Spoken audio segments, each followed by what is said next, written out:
पण आपण सगळेजण राजकीय पक्षामध्ये काम करत असताना आपण काय पद्धतीने बघतो की आपलं सरकार चांगलं चाललंय का नाही, हे आपण आपल्या पद्धतीने सांगण्याचा प्रयत्न करतो.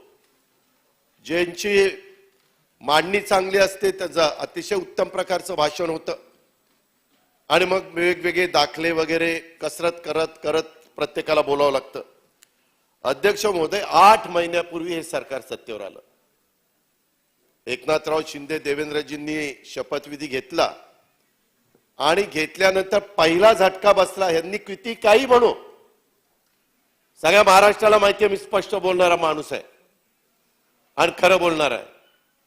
कुणी काही म्हणू, प्रत्येक भाजपच्या आमदाराला शपथ घेईपर्यंत वाटत होतं की मुख्यमंत्री म्हणून देवेंद्रजी शपथ घेणार आणि उपमुख्यमंत्री म्हणून एकनाथराव शपथ घेणार सगळ्यांना. म्हणजे आता ते राज्यपाल नाहीयेत, परंतु मी सभागृहात सांगतो, मी कोश्यारी साहेबांना ज्यावेळेस भेटायला गेलो महामहिम राज्यपाल त्यावेळेसचे, अरे अजित जी हे क्या हुआ, अक्षरशः अशा पद्धतीनं त्यांचं वाक्य माझ्या कानावर आलं. मी पण म्हणलं काय, आणि आपण पण सगळ्यांनी बघितलं ना, आदल्या ते झाल्यावर स्वतः उपमुख्यमंत्री काय म्हणले, मी मंत्रिमंडळात जाणार नाही. त्याच्यामध्ये कोण कोणाच्या डोळ्यात पाणी आलं हे गिरीश आपल्याला चांगलं माहिती आहे. महाजन साहेब, आपण मंत्री आहात, मी चुकून गिरीशजी महाजन साहेब अंकल, असं अनेकांचं झालेलं आहे. कुणाचं काय झालं, कुणाचं काय झालं, काय म्हणले. मग आपण 80-85 लोकांनी काही बंड करायचं का, बंड. शेवटी देवेंद्रजींनी सांगितलं असलं काही करू नका, त्या दोघांना कळलं तर सगळा सपडा सुपडा साफ होईल, आपलं गप्प बसा. वर्ण आदेश आहे आणि सगळ्यांनी गप गुणाने ऐकलंय. त्याच्यामध्ये तुमचा सगळ्यांचा मोठेपणा आहे. तुम्हाला सगळ्यांनी समजून सांगितलं, अरे काहीच नव्हतं, आता किमान सत्तेमध्ये तरी जायला मिळालं, त्याच्यावरून तरी समाधान राखा, समाधान माना. आणि त्याच्यातनं त्यांनी समाधान मानलं आणि सरकार सुरू झालं. सरकार सुरू झालं, पहिले कितीतरी दिवस ते दोघच होते आणि बरोबर म्हणायचे आम्ही दोघं खंबीर आहोत, आम्ही कळू खंबीर. अरे बाबा खंबीर आहे तुम्ही, तर खंबीरच. त्याच्यानंतर कसं बस मंत्रिमंडळ वाढलं, तेही वाढून इतके दिवस झाले. पुढं मंत्रिमंडळ 8 महिने झाले तरी पूर्ण मंत्रिमंडळ काय होईना. किती जण जर म्हणतायत कधी होईल कधी होईल. मी तर सारखं सांगतोय महिलांना प्रतिनिधित्व द्या. महिला भेटल्यानंतर मला म्हणतात की दादा तुम्ही चांगलं सांगतायत पण आमची का ऐकत नाही ही दोघं जण. मी म्हणलं त्यांच्या हातात काय, वर्ण सांगितल्याशिवाय ते काय करणार आहेत. अशा प्रकारची या सरकारची परिस्थिती, हे कुणी नाकारू शकत नाही. अध्यक्ष महोदय, आता मध्ये गेल्या महिन्यामध्ये महाराष्ट्रात निवडणुका झाल्या. ह्यांना 6 महिने पूर्ण झाल्यानंतर मतदान कुणी केलं, महाराष्ट्रातल्या पदवीधर लोकांनी. मतदान कुणी केलं, महाराष्ट्रातल्या शिक्षकांनी. जे शिक्षक पुढची पिढी घडवत असतात, जे पदवीधर सुशिक्षित समाज म्हणून ज्यांच्याकडे आपण बघत असतो, अशा का चपराक बसलेली आहे की उगीच आता काहीतरी सांगायचा प्रयत्न करतायत. अक्षरशः नावमेद झालीत सगळे. पदवीदानी एका भागात नाही झालं, एक झालं अमरावती विभाग. तिथं किती जिल्हे आहेत, 5 जिल्हे. 5 जिल्ह्यातल्यांनी पदवीधरांनी नंबर 1 नंबर मध्ये डॉक्टर रणजित पाटील निवडून येणार सगळे म्हणत होते. कुठं काय झालं कळलंच नाही. डॉक्टर कुठेला तर कळलंच नाही, कळलंच नाही. आपला डॉक्टर कसा पडला, सगळ्यांचे धाबेदाण आणले. तिथं तर 100% सीट येणार होतं, तेही नाही आलं. बालेकिल्ला तेही नाही आलं. नागपूरमध्ये म्हणले आपली झाकली मूठ 1.25 लाखाची, पाठिंबा देऊ पाठिंबा देऊ. पाठिंबा द्यायला गेले पण तिथंही काय झालं, सत्यानाशच झाला. तिथंही पराभव झाला. अमरावतीत पराभव झाला. मराठवाड्यामध्ये 8 जिल्ह्यात पराभव झाला शिक्षकांच्या मध्ये. त्याच्यानंतर आमच्या खानदेशामध्ये सारखं, म्हणजे किती दिवस हा सत्ताधारी पक्ष केंद्रात सत्तेवर आहे, राज्यात सत्तेवर आहे. अनेक ठिकाणी इथं भरपूर आमदार निवडून आलेत तरी दुसऱ्यावरच डोळा. दुसरा कुठला कसा आपल्याकडे येईल. मग काँग्रेसचा येतोय का, मग राष्ट्रवादीचा येतोय का, मग आणखीन कुणाचा येतो. अरे तुमचे करा ना तयार. समोर बघितलं तर आतून 40-50 लोक आमच्यातनच काय पावरा आपल्या इथनच गेला ना तिकडं. का दुसरीकडनं कुठनं आला? काँग्रेसमधनं गेले. ही अवस्था. गिरीशजी एक मिनिट, आता माझं भाषण होतं ना. अंकल अंकल अंकल काकीला सांगितलं, काकी मग किती काकी आहेत ते बघावं लागेल आपल्याला. अध्यक्ष महोदय, मला हे सांगायचंय की ह्याच्यातला गमतीचा भाग नाहीये की खरोखरीच आत्मचिंतन आत्मपरीक्षण केलं पाहिजे. उत्तर महाराष्ट्रात पण आमचा नंदुरबार, धुळे, जळगाव, नाशिक, अहमदनगरचा भाग असताना इथं आपल्याला उमेदवार देता आला नाही. शेवटी किती झालं तर सत्यजित तांबे 3 पिढ्या काँग्रेसमध्येच त्यांचं घराणं काम करत आहे, त्याच्यावर तिथंही त्यांचाच जय झाला. आणि अध्यक्ष महोदय, ती कोकणातली सीट आहे ना, सिंधुदुर्ग, रत्नागिरी, रायगड, पालघर आणि ठाणे, ते मात्र कालपर्यंत शिवसेनेचे शिक्षक संघटना आहे, उद्धव ठाकरे साहेबांचे राईट हँड. परंतु तिथं काय झालं, बाळाराम पाटलांना उमेदवारी दिली. बाळाराम पाटलांना उमेदवारी दिली आणि त्यांना ऐन वेळेस क्षणाला तिथेही भाजपला, सत्ताधारी पक्षाला स्वतःचा माणूस घेता आला नाही, दुसराच उचलला आणि तिथं आणून ठेवला. त्यांनाच जर यांनी तिकीट दिलं असतं आम्ही, तर मग 5च्या 5 जागा गेल्या असत्या. काय मोठं सांगताय, असं झालं तसं झालं, हे केलं ते केलं. जर खरोखरी 6-8 महिन्यात दिवा लावला असता तर पदवीधरांनी शिक्षकांनी निवडून दिलं असतं तुम्हाला. इथं नाकारलंय तुम्हाला. तुम्ही बसून बोलता का? उठून बोला. काय बोलतो? मी बसतो. पुण्याचा निकाल लागला ना तर हाय ते पण जाईल. अजून 2 तारखेला काय होईल एक आहे. पुण्याचा निकाल काय लागेल ते मला सांगता येत नाही. ऐका, कारण मतदारांच्या मनात काय, मी त्या सगळ्यांचा आदर, कसबा आणि चिंचोडकरांचा आदरच करतो, पण पुण्यामध्ये गिरीश महाजन साहेबांच्या सहित सगळ्यांना 3-3, 4-4 दिवस बसावं लागलं ना. किती दिवस बसावं लागलं? मुख्यमंत्री उपमुख्यमंत्र्यांना किती दिवस बसावं लागलं? त्याच्यामध्ये काय काय तिथं घडलं आज मी बोलणार नाही. एकदा निकाल लागू द्या, मग सांगतो पुण्यामध्ये, चिंचवडमध्ये कुठं काय घडलं, कोण सापडलं, कोण काय करत होतं, कोण सांगत होतं मताला जाऊ नका, कोण काय मताला जा म्हणून सांगत असताना काय सांगत होतो तो आता विषय नाही, परंतु त्यावेळेस सांगेल. पण एक आहे, महाराष्ट्रामध्ये त्याही बाबतीमध्ये सहजासहजी ती निवडणूक त्यांना हाताळता आलेली नाही. महाविकास आघाडीच्या सरकारने, महाविकास आघाडीच्या पार्टीनं, म्हणजे आमच्या महाविकास आघाडीनं खूप चांगल्या पद्धतीनं तिथं विरोध करण्याचं काम केलेलं आहे. शेवटी जनता जनार्दन सर्वस्व आहे आणि ती भावनेची निवडणूक होती, तरी भावनेची निवडणूक आम्ही होऊन दिलेली नाही. ही गोष्ट आपण सगळ्यांनी बघा, कारण कसब्यातला तर निकाल सातत्याने कसा येत होता, त्याच्यावर कसब्यात सगळे ठाण मांडून कसे बसले होते, काही काहींना मोकातनं सोडल्यानंतर त्यांना घेऊन काही लोक कसे फिरत होते, आणखीन कोण काय करत होतं, ते आता राज्यपालांच्या अभिभाषणाच्या संदर्भातलं उत्तर नाहीये म्हणून मी त्या खोलात जात नाही.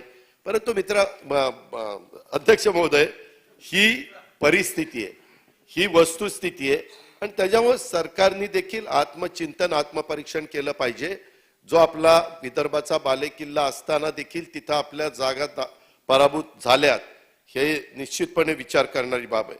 अध्यक्ष महोदय, मी त्या दिवशी आम्ही सगळेजण बसलो होतो, मला वाटतं राज्यपालांचं अभिभाषण होतं, त्याच्या आदल्या दिवशीच आम्ही त्यांना भेटलेलो होतो आणि दुसऱ्या दिवशी त्यांनी साधारण 16 पादांचं अभिभाषण त्यांनी केलं.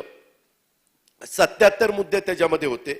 32 मिनिटाच्या राज्यपाल महोदयांच्या अभिभाषणात राज्याला काही दिशा मिळेल, राज्यासमोर प्रश्नांबाबतच्या उपाययोजना समजून येतील, काही नवीन धोरणं राज्यापुढे मांडली जातील, अशी महाराष्ट्राच्या जनतेला, आम्हाला सगळ्यांनाच अपेक्षा होती अध्यक्ष महोदय. परंतु सरकारनं केवळ आपली पाठ थोपटून घेण्याचं काम या अभिभाषणाच्या निमित्तानं केलं, परंतु राज्यातल्या जनतेला तसं काही मिळालं नाही. अध्यक्ष महोदय, मला वाटत होतं, कारण ते रायपूरचे 6 का 7 वेळेला खासदार म्हणून निवडून आलेले आहेत, 6-7 वेळेला रायपूर सारख्या ठिकाणी खासदार म्हणून निवडून येणं हे साधं काम नाही. त्याबद्दल त्यांचं खरोखरीच कौतुक आणि अभिनंदन मी करीन. कारण आपण पण राजकीय जीवनामध्ये 1, 2, 3 टर्म झाल्यानंतर काय आपापली अवस्था होती आणि पार्लमेंटमध्ये निवडून यायचं 91 अपवाद वगळता ते सातत्याने तिथनं निवडून आले. परंतु अध्यक्ष महोदय, त्यांना तसं बघितलं तर हिंदी त्यांनी आम्हाला सांगितलं की रायपूरच्या परिसरामध्ये मोठ्या प्रमाणावर मराठी भाषिक पण आहे, आपल्या महाराष्ट्रातले बरेच लोक तिथं आहेत असं त्यांनी सांगितलं. ते म्हणले काही प्रभाग पण तिथं तशा प्रकारचे आहेत. पण अध्यक्ष महोदय, एक गोष्ट मला खटकली की महाराष्ट्राचा कालचा दिवस हा तसं बघितलं तर आपल्या दृष्टीने अतिशय महत्वाचा होता. काल आपल्या सर्वांनी अतिशय उत्साहाने मराठी भाषा गौरव दिन साजरा केला आणि योगायोगाने काल अधिवेशनाचा पहिला दिवस होता. राज्यपाल महोदयांनी अभिभाषणात देखील काही वाक्य पहिली मराठीमध्ये जर त्यांनी भाषण केलं असतं तर अध्यक्ष महोदय सुरुवात मराठीतून ते करतील अशी आमची अपेक्षा होती, पण ती केली नाही आणि मराठी भाषेचा एक सन्मान उंचावला गेला असता अशी आम्हा सर्वांना आणि महाराष्ट्रातल्या जनतेला पण अपेक्षा होती. पण भाषणात एकही वाक्य ते मराठीतनं बोलले नाही. मी याच्याबद्दल महामहिम राज्यपाल महोदयांना दोष देणार नाही. सरकारच्या प्रमुखांनी हा आग्रह राज्यपालांच्याकडे धरायचा असतो.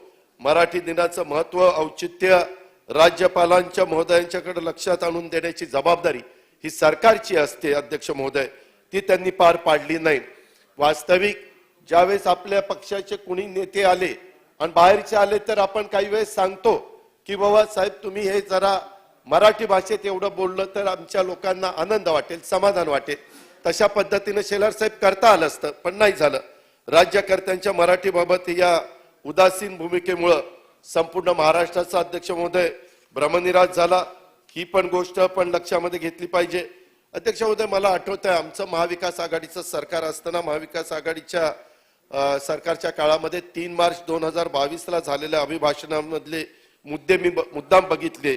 आम्ही कोश्यारी साहेबांनी त्यावेळेस ते अभिभाषण केलेलं होतं आणि त्यातली बरेचसे अनेक मुद्दे कालच्या अभिभाषणाच्या मध्ये थोडी वाक्यरचना बदलून त्याच्यामध्ये घेतले गेलेले होते. मग त्याच्यामध्ये महाराष्ट्र कर्नाटक सीमावाद असेल, परदेशी गुंतवणूक असेल, समृद्धी महामार्ग असेल, मुंबई सागरी किनारा मार्ग असेल, डिजिटल स्वाक्षरी केलेला 7/12चा उताराच्या बद्दलचा असेल, मागेल त्याला शेततळ्याचा असेल, बीडीडी चाळचा असेल, प्रधानमंत्री कृषी सिंचाई योजनेचा असेल, जलजीवन मिशन यासारखे अनेक मुद्दे मागच्या अभिभाषणात सुद्धा होते. अध्यक्ष महोदय, हे सगळं करत असताना थोडासा आम्हाला असं वाटतं की या अभिभाषणात शेवटी कॅबिनेट ते तयार करते आणि राज्यपालांना देते. राज्यपाल ते माझं सरकार माझं सरकार माझं सरकार म्हणून मांडत असतात. परंतु अध्यक्ष महोदय, काल छत्रपती शिवाजी महाराजांच्या राजकारणासाठी वापर करून असा आरोप केला तर कदाचित आपल्याला वाईट वाटेल, परंतु वस्तुस्थिती तशी आहे. अरबी समुद्रामध्ये छत्रपती शिवाजी महाराजांच्या आंतरराष्ट्रीय स्मारकाची घोषणा आपणच देवेंद्र फडणवीस साहेब मुख्यमंत्री असताना केली. गिरीशजी आपण पण तेव्हा मंत्रिमंडळात होता. पंतप्रधान महोदयांच्या हस्ते भूमिपूजन जलपूजन आपण केलं. तो सत्तेचा तुमचा 5 वर्षाचा काळ गेला, आताचा 7-8 महिन्याचा काळ गेला. त्या स्मारकाविषयी साधा उल्लेख देखील आपण काढला नाही. हे वस्तुस्थिती आहे. खरं तर मधी मी बघत होतो मुंबईमध्ये सारखी शेलार साहेब हेलिकॉप्टर एक सारखं फिरत होतं. मलाही काही कळेना की आज सारखं का हेलिकॉप्टर फिरतंय. तर मला कळलं की आढावा घेतला जातोय. पंतप्रधानांनी, आता पंतप्रधानांना पुढच्या वर्षी 10 वर्ष होतील, त्यांनी त्या काळामध्ये वेगवेगळ्या राज्यामध्ये कुठं कुठं काय काय भूमिपूजन केलेली आहेत, त्याची कामं कशी चाललेली आहेत हे बघण्याकरता खास दिल्लीवरून एक हेलिकॉप्टर इकडे पाठवलेलं होतं. आणि ते 10 समुद्रात वेगवेगळ्या ठिकाणी जायचं गिरीशजी, पण कुठं स्मारकच दिसत नव्हतं.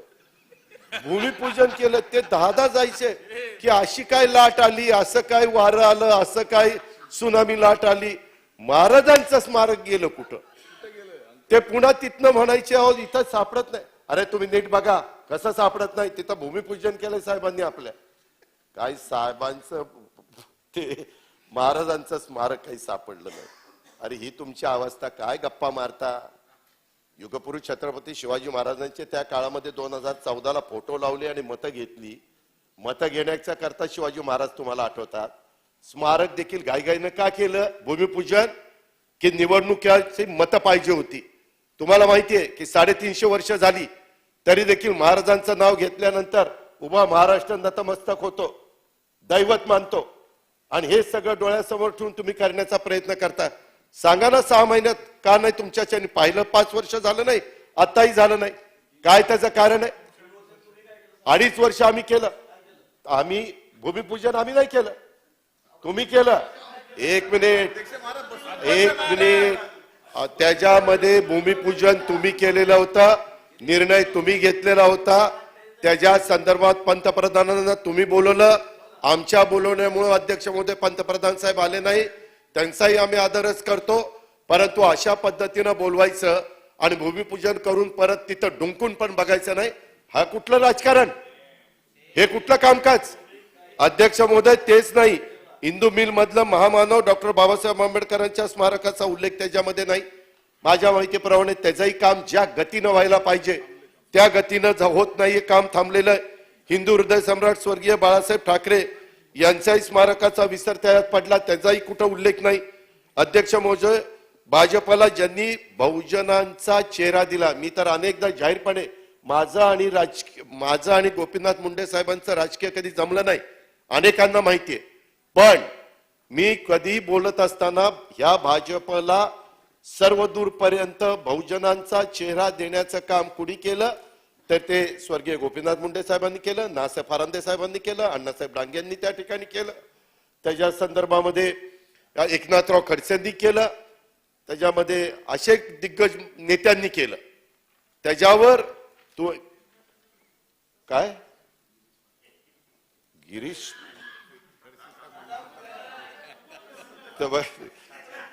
चाचा दिल्लीचे आहेत, मी राज्याच्या लोकांचं बोलतोय, मी राष्ट्रीय पातळीवरच्या लोकांचं बोलत नाही, जरा मला बोलू द्या.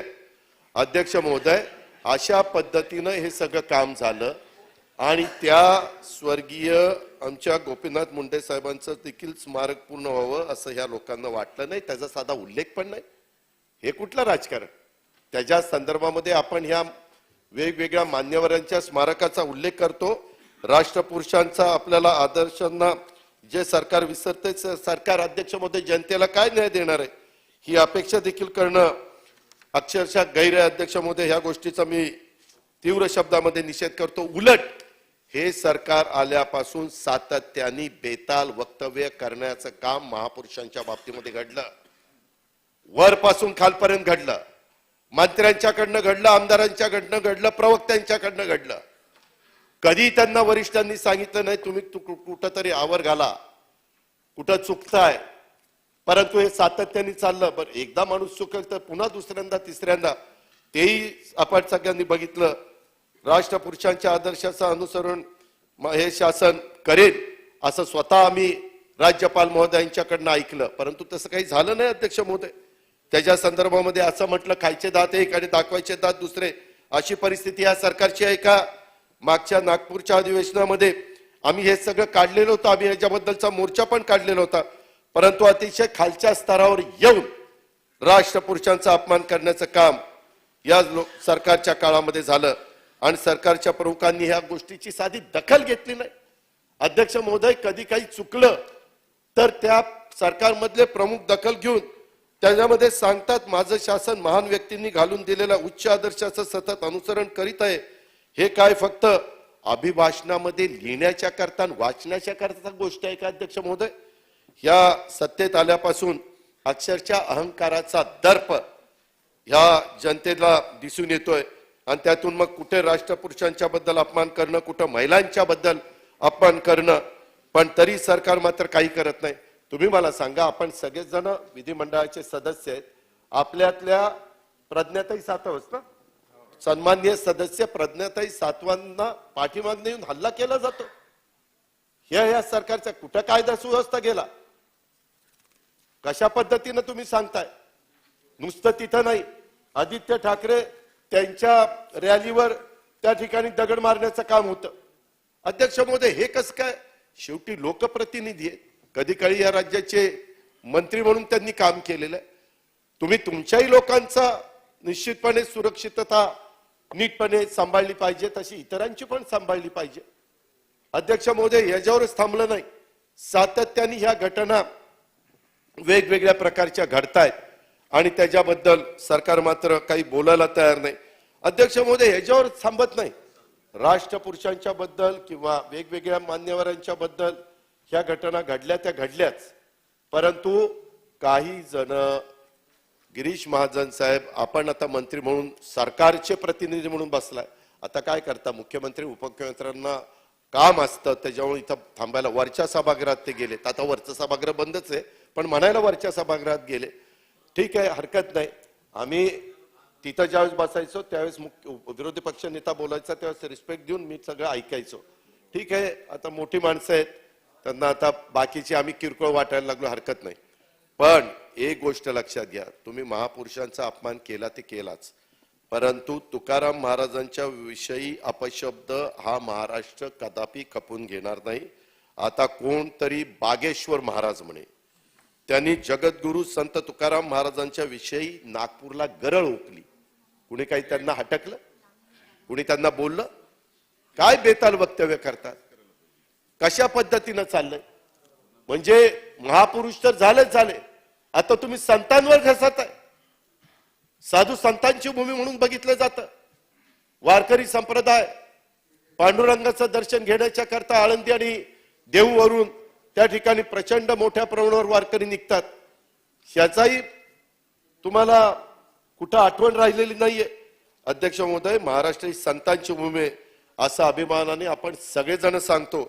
संत साहित्याचा अभ्यास नसताना आपल्या मनात येईल त्याप्रमाणे जर कोणी संतांचा अपमान करणार असेल तर सरकारने ह्याची दखल घ्यायलाच हवी, असं मंत्री महोदय माझी तुम्हाला विनंती आहे. या महाराजांच्या विरुद्ध गुन्हा दाखल करायला हवा, पण सरकार मात्र शांत आहे.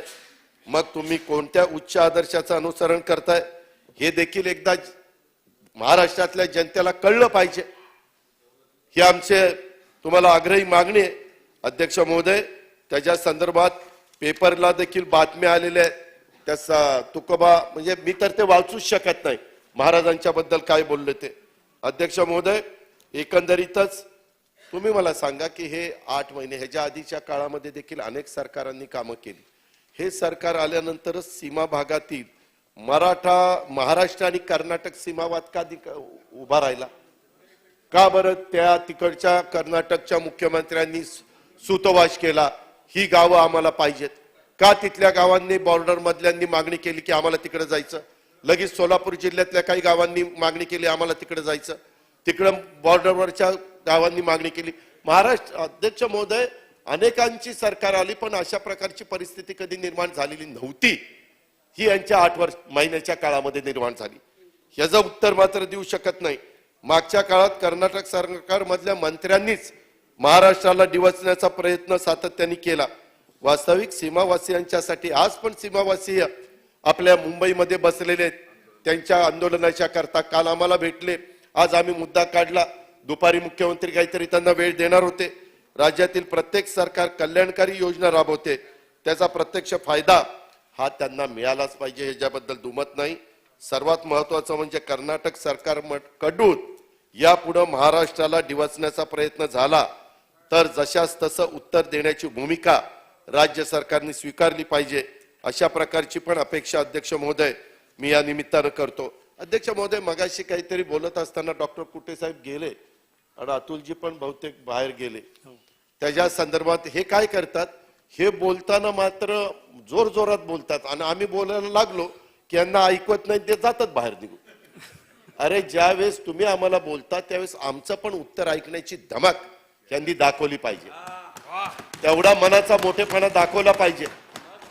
ही लोकशाही अध्यक्ष महोदय, त्यांना त्यांची भूमिका मांडण्याचा अधिकार आहे, तसा आम्हाला आमची भूमिका मांडण्याचा अधिकार आहे.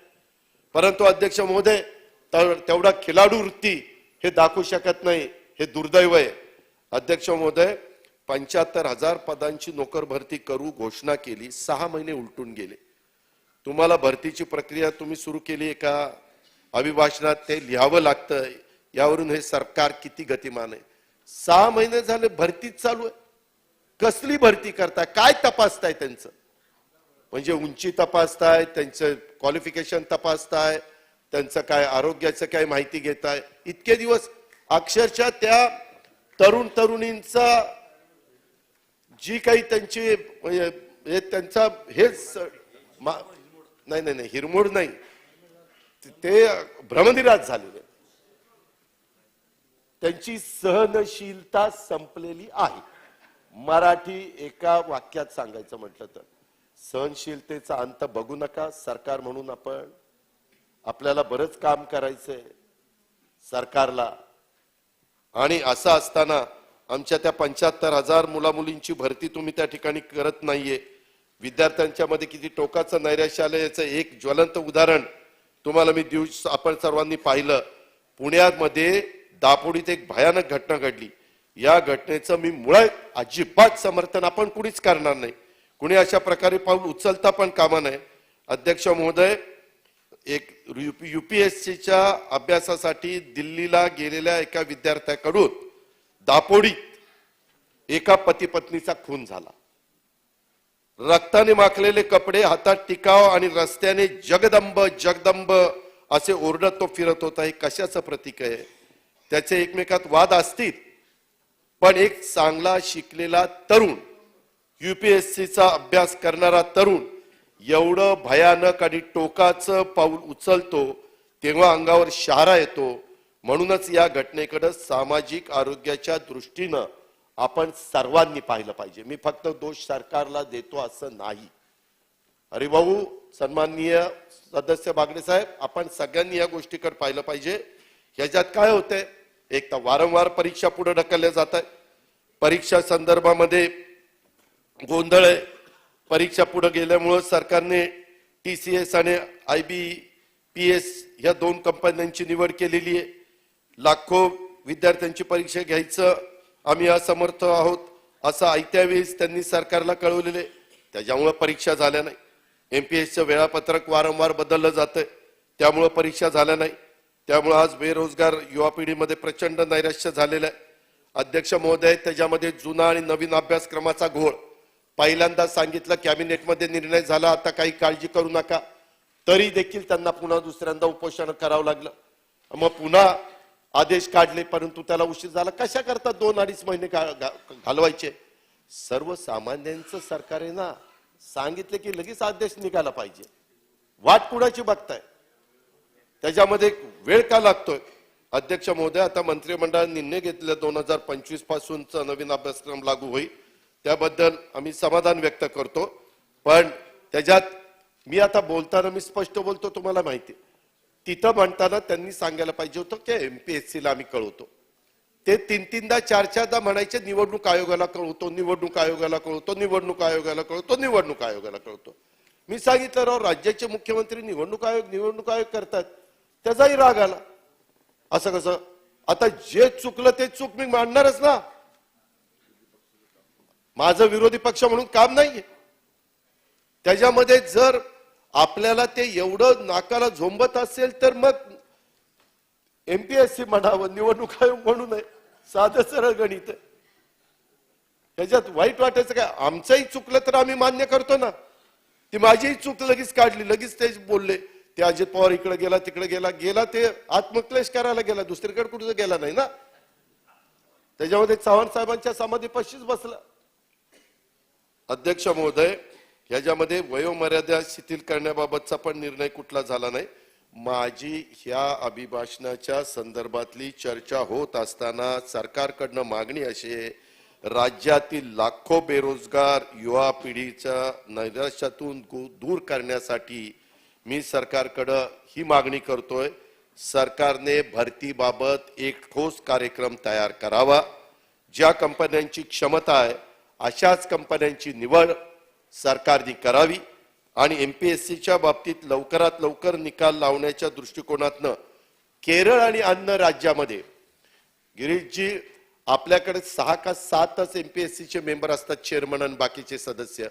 केरळमध्ये मला वाटतं 18 का 20 आहे. मी पण त्यावेळेस विचार केलेला होता, उद्धव ठाकरे साहेबांशी आमचं, बाळासाहेब थोरातांचं बोलणंही झालेलं होतं की आपण संख्या वाढू. आपल्याकडं तशा पद्धतीनं रिटायर झालेले अनेक अधिकारी आहेत, त्यांना आपण बोलून घेऊ आणि MPSCच्या बाबतीमध्ये केरळच्या धर्तीवर संख्या जर वाढवली तर त्याचा उपयोग होईल. मुख्यमंत्री स्वतः आलेले सभागृहात. माझी मुख्यमंत्र्यांना पण विनंती आहे की तशा प्रकारे जर केलं तर आपल्याला जास्त मोठ्या प्रमाणावर भरती करताना इंटरव्ह्यू घ्यायला ते 6-7 लोक कमी पडतात, ती संख्या वाढेल आणि यांच्या आमच्या मुलांच्या मुलींच्या तरुणांच्या मनातलं एक त्यांनाही वाटेल की सरकार आपल्याकरता काही करतंय. मगाशी बोलत असताना सन्माननीय सदस्य अतुलजींनी सांगितलं की भांडवली गुंतवणुकीसाठी केंद्र सरकारने 8,000 कोटी अधिकचे नियत वाटप केलेले. ही गोष्ट खरी आहे. केंद्र सरकारने काहीतरी 1,00,000 कोटी चा विचार केलेला होता. वास्तविक मुंबई आणि महाराष्ट्रातनं केंद्र सरकारला 14.7% कर गोळा करून दिला जातो आणि राज्याच्या अनेक भागात अनेक पायाभूत सुविधा प्रकल्प राबवले जात आहेत. त्याच्यामुळं 8,000 तशी आपल्या राज्याच्या एकंदरीत भौगोलिक परिस्थिती बघता रक्कम कमी आहे. माझी या निमित्तानं मुख्यमंत्री उपमुख्यमंत्र्यांना दोघांना विनंती आहे की केंद्र सरकारकडनं अधिक पायाभूत विकासासाठी प्रकल्पासाठी भरीव तरतूद मिळेल याकरता त्यांनी प्रयत्न करावा. अजूनही प्रयत्न केला तर आपला राज्याचा त्याच्यातनं फायदा होईल. अध्यक्ष महोदय, मधी दावोसला जागतिक गुंतवणूक परिषद दरवर्षीच होत असते. अनेक राज्यांचे मुख्यमंत्री जात असतात, अनेक देशांचे प्रमुख जात असतात, उद्योगपती जात असतात. हे वर्षानुवर्ष चालत आलेलं आहे. अध्यक्ष महोदय, त्याच्यात सांगण्यात आलं अभिभाषणात 19 कंपन्यांची 1,37,000 कोटी रुपये इतक्या गुंतवणुकीचा सामंजस्य करार केल्याचा उल्लेख अभिभाषणात सरकारने केलेला आहे. आणि अध्यक्ष महोदय, खरं आहे का हे सरकार आल्यानंतर एकतर वेदांत फॉक्सकॉन प्रकल्प गेला. स्वतः मुख्यमंत्र्यांनी त्यावेळेस मला चांगलं त्यांचं भाषण आठवत आहे. सुरुवातीचं भाषण झालं त्याच्यात त्यांनी सांगितलेलं होतं की हा प्रकल्प आम्ही आणलेला आहे. अजूनही तुम्ही जर रेकॉर्डमध्ये बघितलं तर ते दिसेल. पण तो प्रकल्प साधारण 1.5 ते 2 लाख कोटी गुंतवणुकीचा, 1.5 ते 2 लाख मुला मुलींना काम नोकरी देणारा तो गेला. टाटा एअरबस गेला, बल्क ड्रग पार्क गेला, सॅफ्रन गेला, मेडिसिन डिव्हाइस पार्क गेला. यासारखे कोट्यावधीची गुंतवणूक करू पाहणारे अनेक प्रकल्प राज्याच्या बाहेर गेले. ही वस्तुस्थिती तरुण तरुणी विसरलेली नाही, जनता विसरली नाही. उद्योग मंत्री उदय सामंत साहेबांनी घोषणा केली मी श्वेतपत्रिका काढणार, परंतु अजूनपर्यंत ती प्रसिद्ध झालेली नाही. आम्ही पण विचार करतोय की कधी श्वेतपत्रिका निघते. अध्यक्ष महोदय, पंतप्रधान महोदय राज्याला वेदांतापेक्षा मोठा उद्योग देतील अशी घोषणा स्वतः राज्याचे प्रमुख म्हणून मुख्यमंत्री उपमुख्यमंत्र्यांनी केली. अजून तरी तेवढा मोठा प्रकल्प आपल्या राज्याला मिळालेला नाही. मात्र उत्तर प्रदेशचे मुख्यमंत्री आणि इतर राज्याचे मुख्यमंत्री आपण बघतोय आपल्या मुंबईमध्ये येतात, त्यांना अधिकार यायचा, त्याबद्दल आपण काही बोलू शकत नाही. पण इथे येऊन इथल्याच उद्योगपतींची बैठक घेतात आणि त्यांना म्हणतात की तुम्ही चला आमच्याकडे गुंतवणूक करा. जर महाराष्ट्रातल्या उद्योगपतींच्याकडे येऊन त्यांच्या राज्यात गुंतवणूक करा सांगितली जाते, त्यापेक्षा त्या उद्योगपतींना आपल्या मुख्यमंत्री उपमुख्यमंत्र्यांनी सांगितलं पाहिजे आम्ही तुम्हाला रेड कार्पेट टाकतो, आम्ही तुम्हाला मदत करतो, ती गुंतवणूक तुम्ही आपण करा. अध्यक्ष महोदय, दावोसला स्वतः मुख्यमंत्री महोदय गेलेले होते. मला माहिती जी मिळाली चार्टर प्लेननी गेलेले होते आणि माझ्या माहितीप्रमाणे त्यांचा आणि त्यांच्या जे काही शिष्टमंडळ होतं त्या सगळ्यांचा 2.5 दिवसाचा खर्च 40 ते 42 कोटी रुपये झालेला आहे अशी माझी माहिती आहे. सभागृहाला कळलं पाहिजे की नक्की किती कोटी रुपये झाला काय, तो सभागृहाचा अधिकार आहे. शेवटी जनतेचा पैसा आहे, कर रूपाने जमा झालेला पैसा आहे आणि त्या गुंतवणुकीची माहिती जनतेला मिळाली पाहिजे. त्यामध्ये त्यांच्याबरोबर शासन प्रशासनामधले कोण कोण गेले होते, खासगी व्यक्ती कोण गेल्या होत्या का, या परदेशी वारीचा खर्च किती झाला याची माहिती आम्ही मागितली माहितीच्या अधिकारात, परंतु अध्यक्ष महोदय त्या ठिकाणी मिळालेली नाही. माझं एवढंच म्हणणं आहे, मी काही ट्विट पण त्याच्याबद्दलचं सरकारकडनं मुख्यमंत्र्यांच्याकडनं गेलेलं म्हणजे केलेलं मी वाचलं. परंतु अध्यक्ष महोदय, भद्रावतीचा 20,000 कोटी गुंतवणुकीचा कोळसा गॅसिफिकेशनचा प्रकल्प उभारण्यासाठी अमेरिकेच्या new era H cleantech solution कंपनीने केलेला सामंजस्य करार किंवा वेगवेगळे काही करार केले, मी ते आता सगळं सांगत नाही. परंतु अध्यक्ष महोदय, हे जर सगळं बघितलं तर माझं ते वाचल्यानंतर सरकारला एवढेच प्रश्न आहेत. आपल्या राज्यातल्या कंपन्या असताना दावोसला जाऊन गुंतवणूक करार करण्याची गरज काय? कारण काही आपल्याच राज्यातल्या कंपन्या आहेत आपल्या काळात एकही मोठा नवीन उद्योग राज्याला काय येऊ शकला नाही. शासकीय अधिकृत ट्विटर हँडलवरून अशा प्रकारे महाराष्ट्रातल्या कंपन्या असताना विदेशी कंपन्यांकडून राज्यात गुंतवणूक होत असल्याची दिशाभूल करण्याची माहिती का दिली गेली. देशातील राज्यातील जनतेची, बेरोजगार आणि युवा पिढीची आणि खुद्द पंतप्रधान महोदयांची दिशाभूल का केली गेली. इतर ज्या कंपन्यांनी राज्य सरकारच्या बरोबर सामंजस्य करार केला त्या कंपन्या खरोखरीच विदेशातील आहेत का, त्या माध्यमातून विदेशी गुंतवणूक राज्यात होणार आहे का, याबाबतची सत्य माहिती सरकार जनतेला देईल का.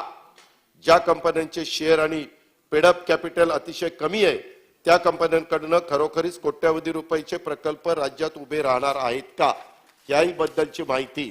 कारण 1,37,000 कोटीची गुंतवणूक अध्यक्ष महोदय त्यावेळेस सांगितली गेलेली आहे. अध्यक्ष महोदय, तसंच शासनाची राज्य अर्थव्यवस्था $1 ट्रिलियन इतकी साध्य करण्यासाठी आम्ही कटिबद्ध आहोत, असं पण स्वतः राज्यपाल महोदयांनी सरकारच्या वतीनं सांगितलं, माझं सरकार म्हणून. माझी सरकारला विनंती आहे की मी ते सगळं बघितलं, त्या समितीत कोण कोण आहे, काय काय आहे, त्याचा GR पण आता माझ्यापाशी आहे की त्याच्यामध्ये कोण कोण घेतलं, पण त्याच्यामध्ये सहकार क्षेत्राला डावललंय. अध्यक्ष महोदय, 2-3 क्षेत्राला सरकारने याच्यामध्ये डावललंय. खरं तर सहकाराची ताकद महाराष्ट्रामुळे देशाला कळली. पंडित जवाहरलाल नेहरू, स्वर्गीय यशवंतराव चव्हाण, धनंजयराव गाडगे, वसंतदादा पाटील यांनी स्वातंत्र्यानंतर सहकाराला खूप महत्व दिलं आणि ही चळवळ भारतभर पसरली. परंतु अध्यक्ष महोदय, ह्या समितीमध्ये वेगवेगळे तज्ज्ञ आहेत, परंतु सहकारातला एकाही तज्ज्ञाचा समावेश नाही. मग सहकार क्षेत्र ह्या सरकारला महत्वाचं वाटत नाही का. अध्यक्ष महोदय, कृषी क्षेत्राला प्रतिनिधित्व आणखी मिळालं पाहिजे. कारण करोनाच्या काळामध्ये मी ह्या राज्याचा अर्थमंत्री होतो, त्यावेळेस मी बघितलं आपला GDP सांभाळण्याचं काम हे कृषी विभागाने, शेतकरी वर्गाने केलं. राज्यातला GDPचा मोठा वाटा कृषी आणि संलग्न क्षेत्राचा आहे. महाराष्ट्राची अर्थव्यवस्था कृषीवर आधारित आहे. कृषी क्षेत्राच्या एका तज्ज्ञाचा समावेश आपण केला आणि ते जर झालं तर कृषी क्षेत्राचा समावेश काउन्सिलमध्ये केला पाहिजे. ऊर्जा आणि कामगार क्षेत्राला अध्यक्ष महोदय वगळलंय. जसं कृषी, सहकार, ऊर्जा, कामगार क्षेत्राला कमी महत्व देणार असाल तर $1 ट्रिलियन अर्थव्यवस्थेचं स्वप्न पूर्ण होईल का याचा विचार सरकारने निश्चितपणे करावा. आणि काउन्सिल निर्माण केलेलं आहे, ठीक आहे, पण कृषी, सहकार, कामगार आणि ऊर्जा क्षेत्रातील तज्ज्ञांचा या काउन्सिलमध्ये समावेश करावा, अशा प्रकारची मागणी देखील त्या चर्चेच्या निमित्तानं मी सरकारला निश्चितपणे करू इच्छितो. अध्यक्ष महोदय, मुंबई नागपूर हिंदू हृदय सम्राट बाळासाहेब ठाकरे महाराष्ट्र समृद्धी महामार्ग, त्याच्यामध्ये आमच्या सरकारमध्ये असताना पण एकनाथराव शिंदे साहेब त्याच्यात लक्ष घालत होते, आम्ही सर्वतोपरी सहकार्य करत होतो. शिंदे साहेब, आपण उद्धव ठाकरे साहेबांच्या सरकारमध्ये असताना 8,025 कोटी रुपये त्या समृद्धी महामार्गाला दिले. ज्या वेळेस पैसे मागितले त्या वेळेस पैसे दिले. चांगला मार्ग होत असेल तर आपल्या राज्यामध्ये डेव्हलपमेंट झालीच पाहिजे, त्याबद्दल दुमत असण्याचं काही कारण नाही. परंतु आणखीन काही त्याच्यामध्ये गोष्टी केल्या पाहिजे. या महामार्गावर वाहतुकीचा सुरक्षेचा फार मोठा प्रश्न आहे. अनेक अपघात आजपर्यंत झालेले आहेत. याबाबत देखील तातडीनं उपाययोजना करण्याची गरज आहे. तसंच समृद्धी महामार्गाचं विस्तारीकरण नागपूर ते भंडारा गोंदिया आणि नागपूर ते गडचिरोली करण्याचं नियोजन हेही त्या काळामध्ये आम्ही, म्हणजे उद्धव ठाकरे साहेबांचं सरकार असतानाच आम्ही लोकांनी त्या ठिकाणी केलेलं होतं.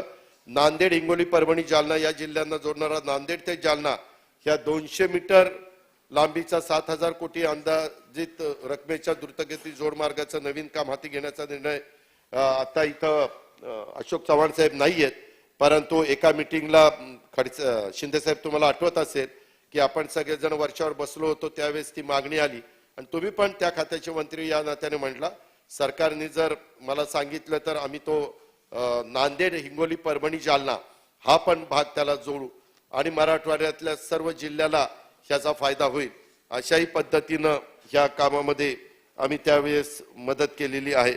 अध्यक्ष महोदय, जलयुक्त शिवाराच्या बद्दल पण सांगितलं, अभिभाषणात त्याचा उल्लेख आहे. माझी सरकारला एवढीच विनंती आहे की जलयुक्त शिवार अभियानाचा आग्रह सोडा, त्यावर खर्च करण्यापेक्षा एकात्मिक पाणलोट व्यवस्थापन कार्यक्रम सुरू करा. अखर्चित निधीची तरतूद केंद्र सरकारकडनं करून घ्या आणि राज्याने त्यात भर घालून तो कार्यक्रम मोठ्या प्रमाणावर राज्यात राबवा, अशी आमची विनंती आहे. तुम्हाला राबवायचा नाही राबवायचा शेवटी तुमचा अधिकार आहे. अध्यक्ष महोदय, मराठा समाजातल्या देखील विविध कल्याणकारी योजनांच्या संदर्भामध्ये अभिभाषणामध्ये उल्लेख करण्यात आला, परंतु त्याबद्दल अजूनही नुसतं मराठा, ओबीसी असेल, मराठा असेल, धनगर असेल, मुस्लिम असेल, अशा वेगवेगळ्या बांधवांच्या आरक्षणाच्या संदर्भातल्या मागण्या आहेत. त्याही संदर्भामध्ये स्वतः आमच्या काळात जी कमिटी होती त्या कमिटीवर एकनाथराव शिंदे साहेब देखील होते, त्याच्यामुळं त्यांना या गोष्टीची सगळी माहिती आहे. तर हा जो काही मराठा आरक्षणाचा प्रश्न सर्वोच्च न्यायालयात प्रलंबित आहे, पण निवड झालेल्या मराठा उमेदवारांमुळे मॅटच्या निर्णयावर प्रश्न उभा राहिलेला आहे, त्या संदर्भामध्ये देखील मार्ग काढला पाहिजे. काही प्रमाणामध्ये काढला, त्याचा उल्लेख डॉक्टर कुटे आपण भाषणात केला. नैसर्गिक आपत्तीच्या बद्दल खरं आजच चर्चा झाली आणि स्वतः मुख्यमंत्र्यांनी 31 मार्च 2000 मी काही जात नाही, किल्ल्याचं जतन आणि संवर्धन करण्याला प्राधान्य. अध्यक्ष महोदय, त्या संदर्भामध्ये माझं एवढंच म्हणणं आहे की आग्र्याच्या बद्दल मगाशी बोलत असताना अतुलजी का सन्माननीय डॉक्टर साहेब बोलले, मला आता लक्षात नाही, पण दोघांपैकी बहुतेक अतुलजी सन्माननीय सदस्य बोलले. अध्यक्ष महोदय, आग्र्याचा ऐतिहासिक लाल किल्ल्यात यापूर्वी आगा खान पुरस्कार सोहळा झाला, अदनान सामी कॉन्सर्ट झाली. या कार्यक्रमाला केंद्रीय पुरातत्व विभागाने मंजुरी दिली होती. अध्यक्ष महोदय, आग्र्याचा किल्ला आणि छत्रपती शिवाजी महाराजांचा इतिहासाचा जवळचा संबंध आहे, उभ्या भारताला माहिती आहे. छत्रपती शिवाजी महाराज हे काय आपल्या महाराष्ट्राचेच नाही तर देशाचे आदर्श आहेत. हेही अनेकदा आपण पंतप्रधान, वेगवेगळे मान्यवर ज्यावेळेस बोलतात त्यावेळेस त्यांच्या तोंडून ऐकलेलं आहे. आजपर्यंत जे जे पंतप्रधान झाले त्या सगळ्यांच्याच तोंडून.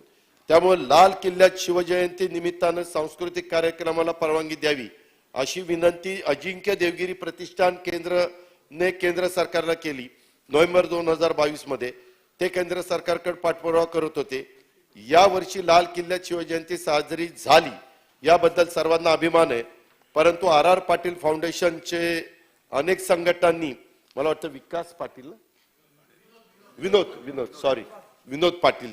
विनोद पाटीलनी त्याच्यामध्ये पुढाकार घेतलेला होता आणि इतर पण संघटनांनी घेतलेला होता. यासाठी त्यांचं मी विशेष अभिनंदन करीन, विनोदचं आणि इतरांचं. परंतु एक दुःख आहे, सरकारने या कार्यक्रमाला स्वतःहून परवानगी दिली असती तर अधिक चांगलं झालं असतं. अध्यक्ष महोदय, माझी माहिती खरी आहे असं मी मानतो. यामध्ये सरकारने अनमुठी भूमिका घेतली आणि शेवटी फाउंडेशनला न्यायालयात जाऊन मान्यता आणावी लागलेली आहे आणि तशा प्रकारच्या बातम्या पण माझ्याकडे आहेत. त्याबद्दल सरकारने वस्तुस्थिती काय ती सांगावी. झाले, सुरुवात ती चांगली झाली, इथून पुढे ते सातत्य टिकावं आणि दरवर्षी तशा पद्धतीनं ते व्हावं.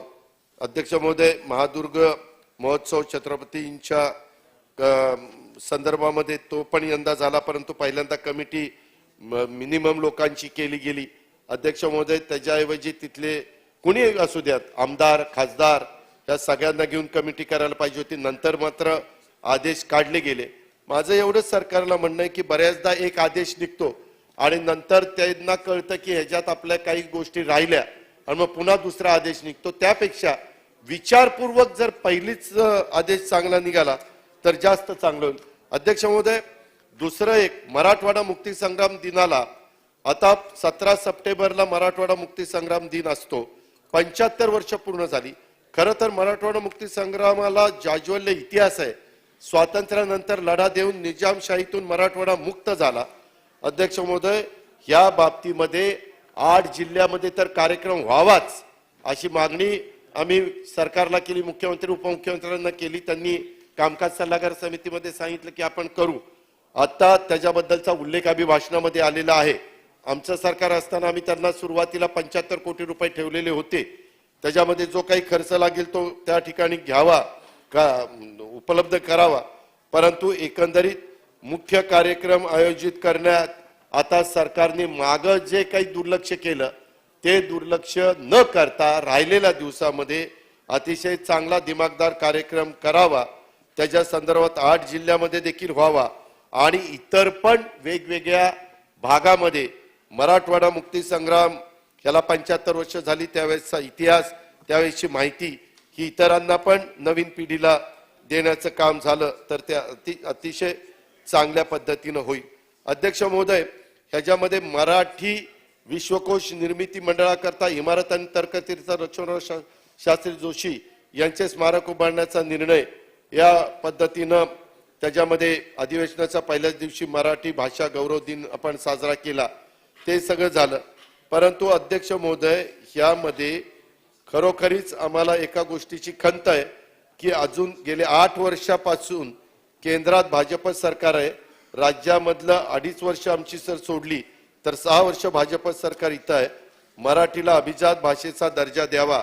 शेलार साहेब, आपण पण शेवटच्या भागात शालेय शिक्षण मंत्री होता, तुम्ही पण त्या काळामध्ये प्रयत्न केलेला होता, त्याचा उल्लेख आज तुम्ही केलेला होता. परंतु याबाबतचा परिपूर्ण प्रस्ताव केंद्र सरकारकडे अनेक वर्ष धूळखात पडलेला आहे, तरी केंद्र सरकारकडनं जाणीवपूर्वक वेळ काढूपणा केला जातो का काय कळायला मार्ग नाही. याकरता खरोखरीच महाराष्ट्रातल्या जनतेच्या भावना अतिशय तीव्र आहेत. माजी मुख्यमंत्री उपमुख्यमंत्री महोदयांना आग्रह आहे की मराठीला अभिजात भाषेचा दर्जा मिळवून देण्याच्या करता आपण पुढाकार घ्यावा. तुमच्या कारकिर्दीमध्ये ते झालं तर इतिहासात त्याची नोंद होणार आहे आणि त्याच्यामुळं त्याकडं आपण अधिकचं लक्ष द्यावं. विश्व मराठी संमेलन ह्याच्यामध्ये अध्यक्ष महोदय, या राज्यात पहिल्यांदा सरकारच्या वतीनं विश्व मराठी संमेलन आयोजित करण्याचा घाट जानेवारी महिन्यामध्ये घातला गेला. वास्तविक अशा प्रकारचे कार्यक्रम सरकार न करता अध्यक्ष महोदय, माझ्या मते हे सरकारचं काम नाही. मराठी भाषा साहित्य यासाठी कार्य करणाऱ्या संस्थांना बळ देणं हे सरकारचं काम आहे.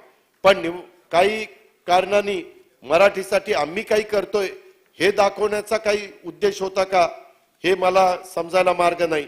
परंतु साहित्यकांचं आणि मराठी लोकांचं पण मत असं होतं की ह्याच्यातून त्यांना ही सगळी जबाबदारी द्यावी. जागतिक मराठी अकादमी ही संस्था अनेक वर्षापासून कार्यरत आहे. या संस्थेकडून दरवर्षी राज्यात विश्व मराठी संमेलन आयोजित केलं जातं. सरकारला एवढी इच्छा होती तर जागतिक मराठी अकादमी मदत करायला हवी होती आणि हा कार्यक्रम झाला असता तर खूप चांगलं झालं असतं. अध्यक्ष महोदय, ह्याच्यामध्ये एक गोष्ट सरकारने विचार केला पाहिजे. डॉक्टर राजा दीक्षितांनी का राजीनामा दिला, डॉक्टर सदानंद मोरे साहेबांनी का राजीनामा दिला, कुणामुळे दिला, या पत्रामध्ये राजा दीक्षितांचं पत्र अध्यक्ष महोदय माझ्याकडे आहे आणि त्या पत्रामध्ये फार गंभीर अशा प्रकारचं त्यांनी काही त्यांचं मत व्यक्त केलेलं आहे. या पत्रात अतिशय गंभीर स्वरूपाचं तुमचं सरकार सरसळ साहित्य विश्वात हस्तक्षेप करीत आहे, त्यामुळे पुरस्कार मागे घेतले जात आहेत. समितीचे अध्यक्ष राजीनामा देत आहे, तुम्ही मनधरणी केली तरी त्यांनी राजीनामा मागे घेतला नाही. एवढा पुरता हा विषय मर्यादित नाही. या निमित्तानं खरं तर माझं सरकारला सांगणं आहे, मुंबईत पार पडलेल्या विश्व मराठी संमेलन नियोजन करताना मराठी भाषेशी संबंधित असलेल्या महत्वाच्या संस्थांना सरकारने विश्वासात का घेतलं नाही.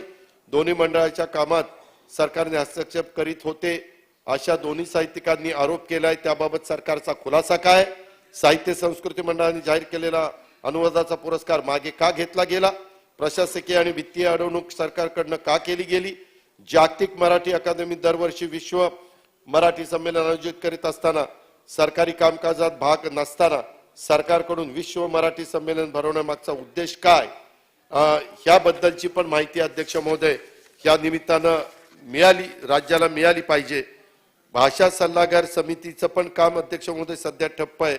मराठी भाषेचं, साहित्याचं, संस्कृतीचं, परंपरेचं रक्षण करण्याची जबाबदारी राज्य सरकारची, पण महाराष्ट्रात मराठी भाषेच्या एका समितीला अपंग करून तुमचं सरकार मराठी भाषेचं नुकसान करतंय असं आमचं सांगणं आहे.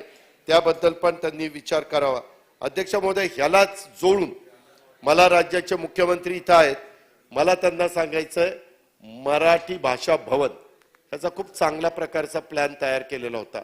मागच्या मुख्यमंत्र्यांनी गुढीपाडव्याच्या दिवशी त्याचं भूमिपूजन पण केलेलं होतं. जवळपास वर्क ऑर्डर देणं आता बाकी आहे. आणि असं असताना एक साऊथ मुंबईमध्ये मरीन ड्राईव्हला अतिशय देखणी अशा प्रकारची, मला वाटतं PK दास हे आर्किटेक्ट आहे, त्यांनी तो प्लॅन केला. आम्ही अनेकांनाच प्लॅन घेतले होते पण तो प्लॅन केलेला आहे आणि त्याचं काम मात्र सुरू झालेलं नाही. त्याचं वर्क ऑर्डर द्यायचं का थांबलंय ते सरकारने जर सांगितलं तर जास्त बरं होईल आणि ते काम लवकर मराठी भाषा भवनचं सुरू करावं. अध्यक्ष महोदय, हिंदी ही राष्ट्रभाषा ही कधीपासून झाली. मी मगाशी जे सांगितलं की हे सरकार कधी कधी न मागचा पुढचा विचार करता GR काढतं. आता 16 जानेवारी 2023 चा GR प्रस्तावना हिंदी ही राष्ट्रभाषा असल्यामुळं, अध्यक्ष महोदय, हिंदी ही राष्ट्रभाषा नाही, मागणी आहे, परंतु हिंदी ही राष्ट्रभाषा झालेली नाही. आणि मग नंतर पुन्हा GR बदलण्याचं काम झालं. वास्तविक हे काही सरकार झोपेत काम करतं का, ह्याचा पुन्हा एक नमुना आहे. कोणत्याही भाषेला कमी लेखण्याचा माझा अजिबात उद्देश नाही. फक्त या सरकारमध्ये कसा सावळा गोंधळ चाललाय, कसे एक GR निघतात आणि पुन्हा काही दिवसांनी दुसरे, ही बेफिकिरी मला या निमित्तानं दाखवायची. आणि पर्यटन सांस्कृतिक कार्य विभागाने 16 जानेवारीला महाराष्ट्र राज्य हिंदी साहित्यिक अकादमीची पुनर्रचना करण्यात आलेली आहे. याबाबत जो शासन निर्णय झाला त्यात त्या राष्ट्रभाषेचा उल्लेख झालेला आहे आणि नंतर तो वगळला, हा भाग वेगळा. पण असं होता कामा नये. मराठी भाषा धोरणाचा उल्लेख या अभिभाषणामध्ये कुठेही केला गेलेला नाहीये. तर त्याच्यामध्ये पहिल्या राज्यपालांच्या अभिभाषणात मराठी भाषा धोरणाचा उल्लेख असेल असं वाटलं होतं, परंतु तो दुर्दैवाने झाला नाही. अध्यक्ष महोदय, धाराशिव आणि छत्रपती संभाजीनगरच्या बद्दल अतुलजींनी मगाशी सांगितलं, सन्माननीय सदस्यांनी, विमा हे सगळं. परंतु अतुलजी, मी आपल्याला सगळ्यांना सांगतो, आम्ही शेवटची जी कॅबिनेट केली त्या कॅबिनेटमध्ये धाराशिव म्हणजे उस्मानाबादला धाराशिव नाव द्यायचं आणि आपल्या औरंगाबादला संभाजीनगराचं नाव द्यायचं. खरं तर ही मागणी हिंदू हृदय सम्राट शिवसेना प्रमुख बाळासाहेब ठाकरेंची, ही उभ्या महाराष्ट्राला माहिती आहे. ती आमच्याही सरकारच्या काळात शेवटच्या कॅबिनेटमध्ये केली. नंतर एकनाथराव शिंदे साहेबांनी मुख्यमंत्री म्हणून चार्ज घेतल्यानंतर त्यांच्या पण पहिल्या कॅबिनेटमध्ये त्यांनी तशा पद्धतीनं हो हो, मी कुठं नाही म्हणतो, मी तेच सांगितलं. तुम्ही होय साहेब, अहो झाला साहेब, 3-3दा ठराव झाला, तेव्हा झाला, नंतर झाला, परंतु तिसऱ्यांदा इजा बिजा तिजा झाल्यावर ते झालं. ते तर मान्य केलं पाहिजे. त्याच्याबद्दल दुमत असायचं काय, जे झालं ते झालं. हा त्याच्या जाऊ साहेबांना जाऊ दे तुम्ही. होय मान्य आहे. हे तुमच्या काकांना इथं बसवा.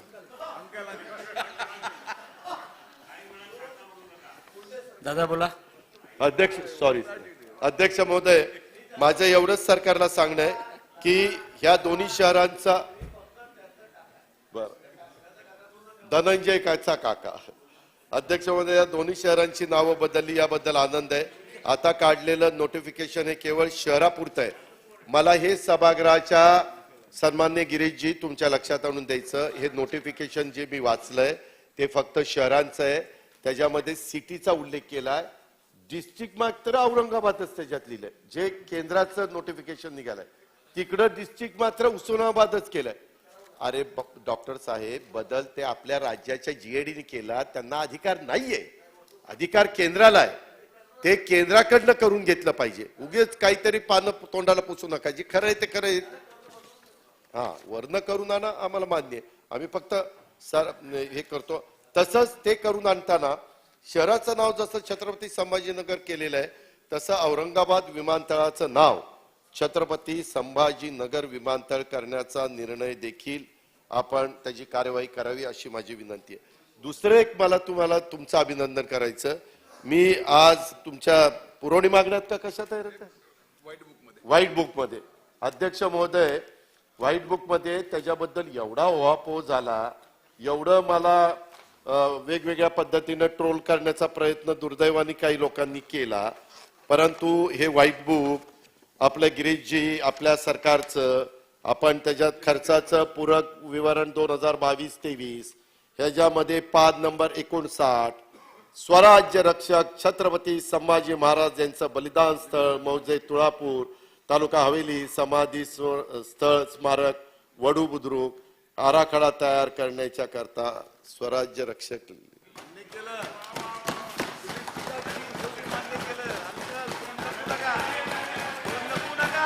धनंजय मुंडेंचे अंकल तोंडावरचं काढा. अध्यक्ष हा, अरे तसं नाही, माझं म्हणणं की ते स्वराज्य रक्षकामध्ये डॉक्टर साहेब सगळेच येतं, स्वराज्य पण येतं, रक्षण पण येतं, धर्म पण येतो, सगळ्याच गोष्टी येतात. म्हणून आम्ही म्हणलं, बाकी काय आमचं एवढंच म्हणणं आहे की त्यांना तेवढ्या पुरतं मर्यादित करू नका. त्यांनी हिंदवी स्वराज्याची स्थापना केलेली, ती स्थापना केल्यानंतर जे स्वराज्य निर्माण झालं, त्या स्वराज्याचे एकही लढाई न हारता त्यांनी त्याचं रक्षण केलं. ही गोष्ट निर्वार सत्य आहे. धर्माचं पाहणं आहे, मी ते म्हणत नाही, म्हणून आम्ही सर्व. अध्यक्ष महोदय, महागाई रोखण्यासाठी सरकारकडे कोणती उपाययोजना नाही. वास्तविक महागाई रोखण्याच्या बद्दल ह्याच्यामध्ये काही उल्लेख व्हायला पाहिजे होता. किती मोठ्या प्रमाणावर बेरोजगारी, महागाई वाढली आणि तुमच्या लक्षात आलं असेल की जनता त्याच्यातनं होरपळती, म्हणूनच 5 विधान परिषदेमध्ये 4 ठिकाणी तुमचा पराभव झाला. अध्यक्ष महोदय, ऐनवेळी खासदारांची बैठक, हे एक ऐनवेळीच तुम्ही घेता. खासदारांची बैठक 8 दिवस आधी, गिरीशजी सन्माननीय मंत्री महोदय, 8 दिवस आधी घेतली पाहिजे, म्हणजे त्यांना तिथं तयारी करता येते, तिथं मांडता येतात. कारण आम्ही पण खासदार होतो, पृथ्वीराज चव्हाण साहेब पण खासदार होते, त्याच्यामुळं थोडीशी माहिती आधी दिली तर त्याचा उपयोग होतो. नुसतं काही साध्यच करायचं नाही, नुसतीच बैठक घ्यायची असे रेकॉर्डवर आणायचं. शिंदे साहेबांनी देखील बैठक घेतली, पण अधिवेशनाचा 1 दिवस अगोदर ही बैठक तुम्ही मुंबईला घेतली. अर्धे अधिक खासदार दिल्लीतच होते. काय साध्य झालं या बैठकीतनं? असं करू नका. करायचं तर त्याचा काहीतरी आउटपुट निघालं पाहिजे. विस्तार का लांबवत आहात त्याचं आता मी काढत नाही, कारण ते विस्तार लांबतोच, कुणाचा पायपोस कुणाला नाहीये, अशाही प्रकारचे वक्तव्य तुमची सगळी ऐकल्यानंतर त्या ठिकाणी पाहायला मिळत आहे. अध्यक्ष महोदय, दुसरा एक गंभीर माझा आरोप आहे तुमच्यावर. काय झालं, मुख्यमंत्री मंत्र्यांनी शेरा नोंदवला तरी छाननीनंतरच कार्यवाही करावी. मंत्री महोदय, 10 जानेवारी 2023 ला सामान्य प्रशासनाने पत्र दिलंय. आम्ही पण उपमुख्यमंत्री म्हणून काम केलंय, त्यांनी मुख्यमंत्री म्हणून काम केलंय, बरेच जणांनी मंत्री म्हणून काम केलेलं आहे. एक अजब हा आदेश आहे या सरकारने काढला. हा आदेश सरकारला का काढावा लागला हे अजून देखील कुणाला कळलेलं नाही. आपली जबाबदारी अधिकाऱ्यांच्यावर ढकलण्याची वृत्ती आहे का, असे अनेक प्रश्न जनतेच्या मनामध्ये आलेले आहेत. अशी काही प्रकरणं आहेत की मंत्री अडचणीत येण्याची शक्यता, यातून पळवाट काढण्यासाठी सरकारने हा आदेश काढला का? आदेशामध्ये काय त्या ठिकाणी म्हटलेलं आहे की मुख्यमंत्री, उपमुख्यमंत्री, मंत्र्यांच्या कार्यालयाकडून शेऱ्यासह प्राप्त होणारे अर्ज, निवेदन यांची नियम, अधिनियम, शासन निर्णय आणि परिपत्रकातील तरतुदीनुसार गुणवत्तापूर्ण तपासणी करून त्याचा परिणामकारक निपटारा करावा आणि त्यात कोणत्याही त्रुटी राहू नयेत. हे कुणी बघायचं? त्यांनी, बरं का. याची दक्षता घेण्याच्या सर्व सूचना अधिकाऱ्यांना देण्यात आलेल्या आहेत. ज्या अर्ज किंवा निवेदनावरील आदेश, शेरे, कायदे, नियम किंवा शासन निर्णयात बसणारे असतील ते मान्य करावेत. मात्र ते नियमात बसणारे नसतील तर विनंती मान्य करता येणार नसल्याची खात्री झाल्यावर संबंधित मुख्यमंत्री मंत्र्यांच्या निदर्शनास आणावी आणि त्यानंतर संबंधितांनी मान्यता दिल्यास तसा निर्णय घ्यावा. मात्र कोणत्याही परिस्थितीत निवेदनावरील मंत्र्यांचा शेरा हा अंतिम निर्णय समजण्यात येऊ नये असे आदेशात म्हणले. अरे बघ, कशाला मंत्री म्हणून तिथं बसताय? त्याच्यामध्ये तुमचा आदेश तो फायनल आदेश.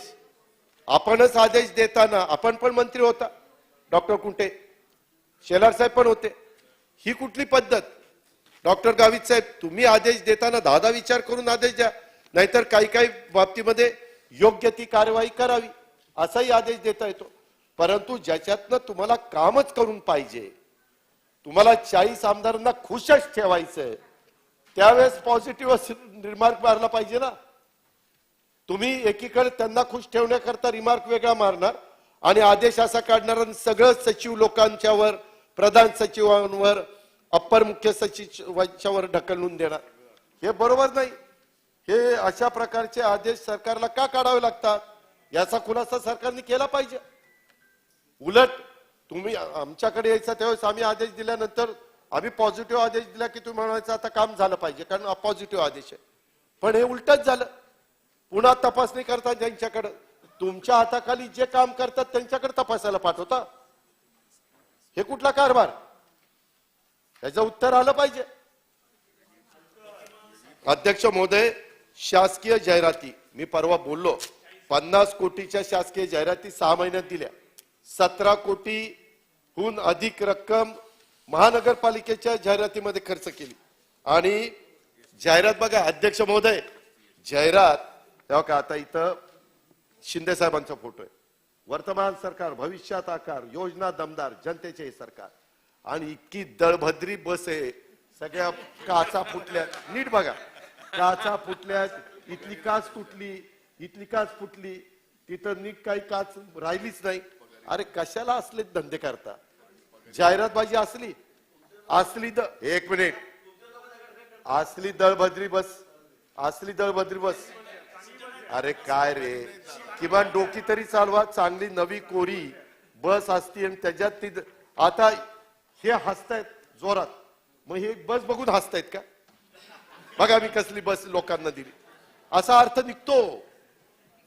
जसं पेट्रोल भरायला आम्ही जायचो तेव्हा तिथं मोदी साहेबांना बघायचो, मग मोदी साहेब आम्ही पेट्रोल, तेव्हा आमच्या मनात यायचं की काय भाव वाढले ते बघायला. तसं काय तसं हे आहे का? अहो पण मग त्याच्यावर जाहिरात का दिली? सागर हो का, ह्यांनी तर दुसरी जाहिरात आणली हो का. आता ही जाहिरात, होय मी होणार लखपती. आता लखपती ज्यांना करायचंय ते राहिले बाजूला, आणि ह्याच्यात उपमुख्यमंत्रीच मोठेच्या मोठे दिसतात, बाकी कुठेच दिसत नाही. त्याच्यात शिंदे साहेब एवढे एवढेसे दिसतात, मोदी साहेब एवढे एवढेसे दिसत आहेत, पण त्यांच्या पाचपट मोठे मी म्हणत नाही. जरा पुढच्या आमदारांनी मला दाखवलं ही वस्तुस्थिती, ही अवस्था. जाहिरातबाजी करताना आशिष शेलार साहेब तुम्हाला मंत्री करत नाही, किमान हे तरी नजरेखाली घालत चाला बाबा कसं आहे काय चाललंय. तुम्हाला अजून मुंबईचा पण अधिकार, खरं कुंटे साहेब सॉरी कुठे डॉक्टर, त्यांना मुंबईचा अधिकार द्या, बरंच काही ते करतील, पण तेही अधिकार त्यांना देत नाही, कुठलंच काही देत नाही. काय काय नाही दिले, काय माहिती आहे. आता आम्ही माग बघितलंय कुणाला, पंकजा मुंडेताईंना काय अधिकार दिला, खडसेंना काय अधिकार दिला, विनोद तावडेंना काय अधिकार दिला, बावनकुळेला काय अधिकार दिला, मुनगंटीवारांना काय अधिकार दिला, सगळं आपण बघितलंय. झाकली मुठ 1.25 लाखाची गपस. अध्यक्ष महोदय, अशा पद्धतीनं हे सगळा कारभार चाललेला आहे. आता गुन्हेगारांच्या मध्ये पोलिसांच्या म्हणजे नव्हे तर पोलिसांची दहशत ते राहत, असे वेगवेगळे अध्यक्ष महोदय मुद्दे आहेत. मी आता थांबवतो अध्यक्ष महोदय. शेवट माझं एवढंच आहे की ही अपेक्षा होती की राज्यापुढे गंभीर प्रश्नांचा आणि उपाययोजनांचा उल्लेख अभिभाषणामध्ये राज्यपाल महोदयांच्या येईल. अनेक महत्वाच्या प्रश्नांचा या सरकारला विसर पडलाय. अनेक विषय सरकारने जाणीवपूर्वक टाळलेले आहेत. अत्यंत हुशार म्हणून पाठ थोपटून घेणारा विद्यार्थी अंतिम परीक्षेत नापास होतो, तशी या सरकारची अवस्था आहे. या सरकारने 8 महिन्यामध्ये अध्यक्ष महोदय अनेक घोषणा केल्या, पण राज्यपाल महोदयांचं माझं झाल्यावर माझं 4 ओळी राहिल्या. राज्य अभिभाषण ज्यावेळेस समोर आलं त्यावेळेस या सरकारला कोणतंही विजन नाही असं त्याच्यामध्ये दिसून आलेलं आहे अध्यक्ष महोदय. तसंच तळागाळातला शेतकरी, शेतमजूर, गरीब लोकांशी या सरकारला देणं घेणं नाही. महागाईवर चकार शब्द या अभिभाषणामध्ये नाही. राज्यात महिला आमदारांवर हल्ला होतो, सामान्य महिलांवर अत्याचार होत आहेत, पण महिलांविषयी या सरकारकडे कुठं ठोस धोरण नाही. दिवसाढवळ्या पत्रकारांची बंधूंची हत्या होती, आमदारांना धमक्या दिल्या जातात, त्याही बद्दल कुठं काही उल्लेख त्याच्यामध्ये करण्यात आलेला नाही. कायदा सुव्यवस्था सुरळीत करण्याची सरकारची मानसिकता दिसत नाही. भ्रष्टाचारी मंत्र्यांच्या विरुद्ध चौकशी करण्याची या सरकारची इच्छाशक्ती नाही. शेतकरी उद्ध्वस्त झालेला असताना त्याला मदतीचा हात देण्याची सरकारची तयारी नाही. कोरोनानंतर आर्थिक स्थिती आता कुठं रुळावर येत असताना मंत्री खाण्यापिण्यावर उधळपट्टी करतायत, अशा पद्धतीची परिस्थिती. आणि आम्हाला मगाशी जे सांगितलं की नाफेडमध्ये दिलेली माहिती ही मला प्रामाणिकपणे सभागृहाच्या लक्षात आणून द्यायचे की मुख्यमंत्री महोदयांनी दिलेली माहिती ही मागील वर्षाची होती. आता नाफेडनी कांदा खरेदी सुरू केलेली नाही. हे सगळं वस्तुस्थिती आहे. ह्याच्यामध्ये उपमुख्यमंत्री महोदयांनी सांगितल्याप्रमाणे आम्हाला काही मुख्यमंत्र्यांविरुद्ध हक्कभंग आणायचा नाही. उपमुख्यमंत्री महोदयांनी सातत्याने मुख्यमंत्र्यांना अडचणीत आणण्याचा प्रयत्न करतात. यापूर्वी देखील त्यांनी एकदा त्यांचा माईक काढून घेतला. तुमचं दोघांनी बघा, परंतु कांदा आम्हाला एवढंच सांगायचंय की चुकीचं रेकॉर्डवर राहू नये. मुख्यमंत्री महोदयांनी सांगितलेली आकडेवारी सभागृहाच्या रेकॉर्डवर आलेली आहे, ती कृपया अध्यक्ष महोदय दुरुस्त करून घ्यावी. त्यामुळं मी या अभिभाषणावरील अभिनंदनाच्या प्रस्तावाला विरोध करतो आणि थांबतो. धन्यवाद.